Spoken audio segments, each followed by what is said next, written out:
నిర్మల్ జిల్లాలో కురుస్తున్న భారీ వర్షాల కారణంగా ఎలాంటి ప్రాణ ఆస్తి నష్టం జరగకుండా అధికారులు అవసరమైన సహాయక చర్యలు చేపట్టాలని రాష్ట్ర ఐటీ పరిశ్రమల శాఖ మంత్రి శ్రీధర్ బాబు అధికారులను ఆదేశించారు. సోమవారం రాత్రి జిల్లా కలెక్టర్ అభిలాష అభినవ్, ఎస్పీ జానకి షర్మిల, ఖానాపూర్ శాసనసభ్యులు వెడ్మ బొజ్జు పటేల్ తో కలిసి కడెం ప్రాజెక్టును సందర్శించారు. ప్రాజెక్టులోని వరద ఇన్ఫ్లో, అవుట్ఫ్లో వివరాలను ఇంజనీరింగ్ అధికారులను అడిగి తెలుసుకున్నారు. ఈ సందర్భంగా మంత్రి మాట్లాడుతూ వర్షాల కారణంగా ఆస్తి ప్రాణ నష్టం జరగకుండా అధికారులు చర్యలు చేపట్టాలని కోరారు. శిథిల వ్యవస్థలో ఉన్న ఇళ్లలో నివసిస్తున్న వారిని సురక్షిత ప్రాంతాలకు తరలించాలని తెలిపారు. ఈ సందర్భంగా జిల్లాలో కురుస్తున్న భారీ వర్షాల వల్ల ప్రజలకు ఎలాంటి ఇబ్బందులు తలెత్తకుండా అవసరమైన చర్యలు చేపట్టినట్టు జిల్లా కలెక్టర్ మంత్రి గారికి వివరించారు.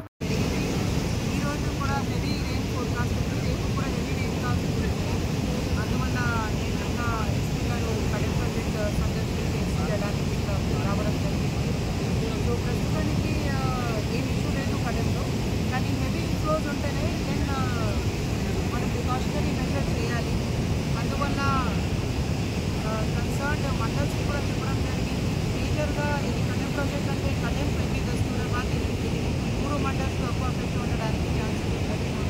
అక్కడ ఉన్న వాటి విలేజర్స్ కూడా ఆల్రెడీ కాషన్ ఇంకా అలర్ట్ చేయడం జరిగింది. అక్కడ పంచాయత్ రెవెన్యూ అందరూ స్టాఫ్ వాళ్ళు అందుబాటులో కూడా ఉన్నారు. వాళ్ళకి కూడా అడ్వాన్స్ ఇంటిమేషన్ చేయడం జరిగింది. We are right now at a comfortable situation. కానీ ఇది వెదర్ బట్టి ఉన్నాయి కాబట్టి we have to be alert and we have to monitor.